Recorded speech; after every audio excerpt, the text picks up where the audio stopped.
Hello everyone, welcome to this video. In this video, we are going to learn how do the fundamentals of Python list work. This is very important for you to know because if you're doing DSA in Python, this is the most basic thing. So let's get started.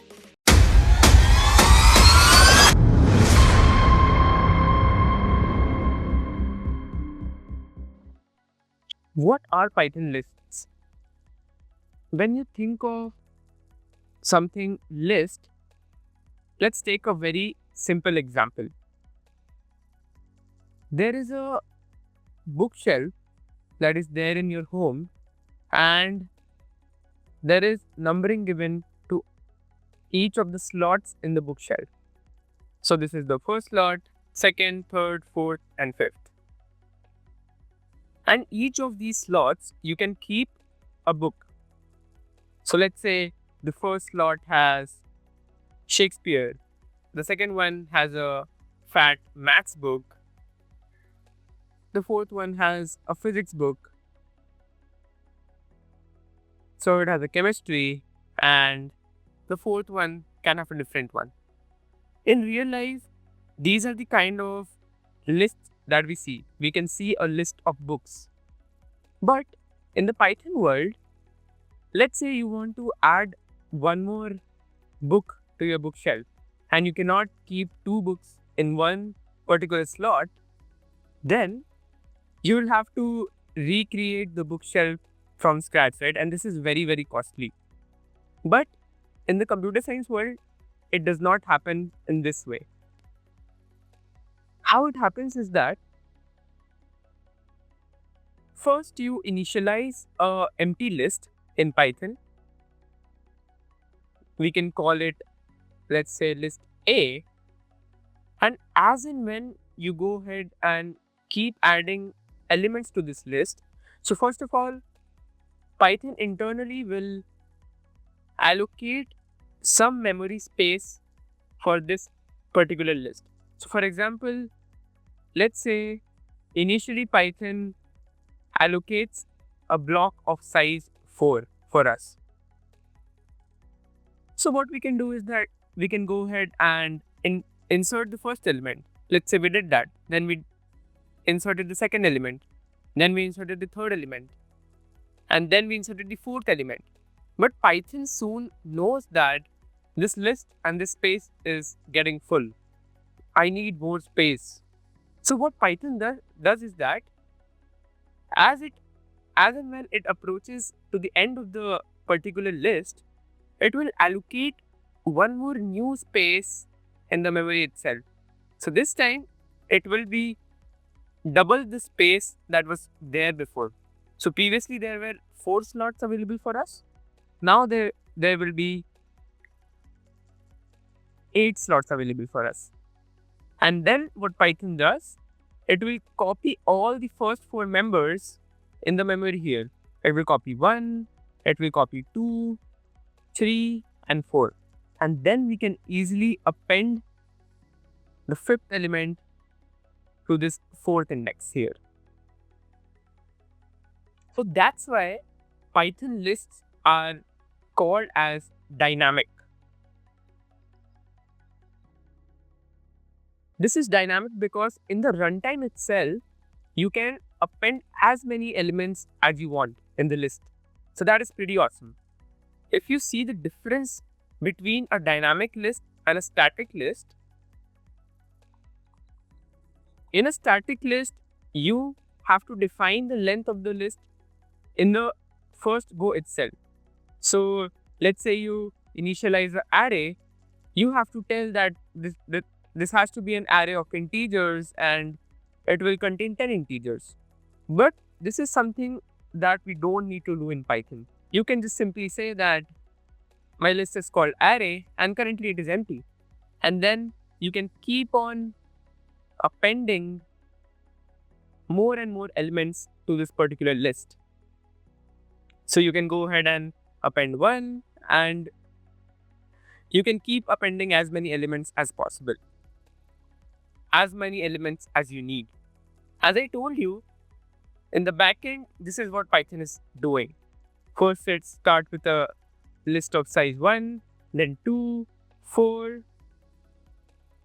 8, 16, and slowly it grows huge. Now you might be thinking how much time this entire thing is taking. So this is a very, very important concept to learn. So let's say we are inserting the first 4 elements in a Python list, and Python has already taken 4 contiguous blocks in the memory. So now appending these elements won't take time. You can just go ahead and enter the element 1 in the 0th place, element 2 in the first place, element 3 in the second place, element 4 in the third place. Now, when you want to enter the element 5, then Python needs to allocate a new block and copy all of these elements from 1 to 4. So this is a process which will take some time. It will take order of n to copy these elements again. So you might be thinking that this is a very slow process, right?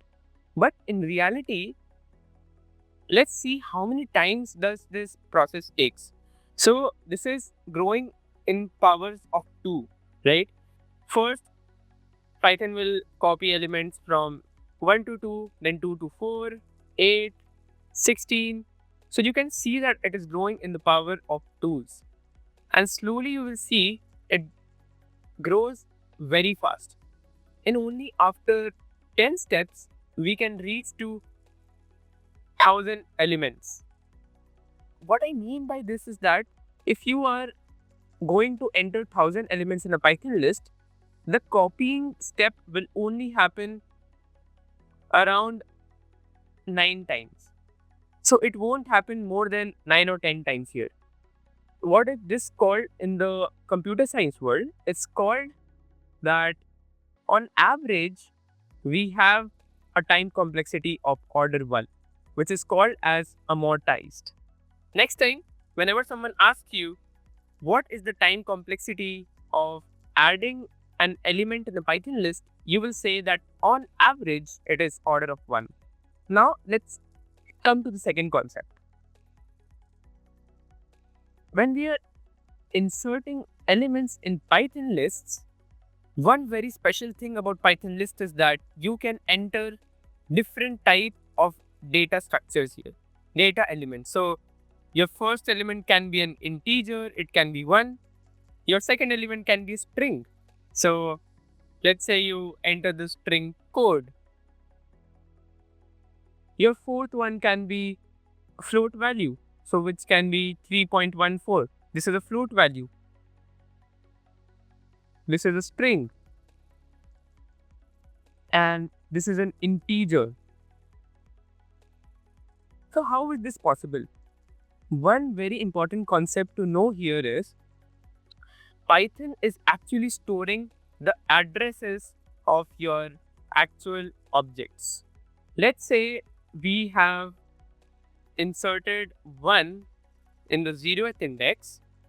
There will be some address of this particular one, which is a very complicated address. So let's say we call it address 1. In this Python list, we are actually storing the address of our first element. Let's call it ADR1. In the second slot, we will be storing the address of our second element. Let's say it's a string called code. And then we will copy the address of the third element. That was 3.14, which is a float value. So that's why it is possible to collate and insert elements of different data types in a particular Python list. So this is pretty awesome. Now let's see in code itself and try to prove like this is true or not. What we are doing here is we are importing SES library. It will help us to calculate the size of a Python list. And in the first, we are initializing an empty list here. You can name it anything. I have named it to be A right now. And then what we will do is we will iterate over 20 elements and then keep inserting in the Python list one by one. This line is actually calculating the number of elements which are present in our current list, and the list size, this will tell us in the system itself what is the size of the list. So we'll be able to understand how this list is getting implemented in the backend, and then we can print that this is the number of items currently and this is the total size in bytes, and we will keep appending 20. So let's see if what we learned is true or not. And it's pretty awesome, right? So initially Python had just allocated 56 bytes for us, and when Python saw that, okay, this person might be inserting more elements, it actually allocated 88 bytes for us. And you can see that it was true for 4 elements. As in when we approached, then Python knew that, okay, this guy might again insert more elements, and then Python again increased the size to 120 bytes. And when we reached to 8 elements, then Python again increased the size to 184 bytes for some number of elements. So as I told you, it keeps happening in stages. It keeps happening in steps. So on average, the amount of time that is needed to enter an element is order of 1. So in this video, you have learned 3 important concepts. First is Python lists are dynamic data structures. It can increase in the runtime itself. Second, it does not store the actual data, it stores references to the actual objects.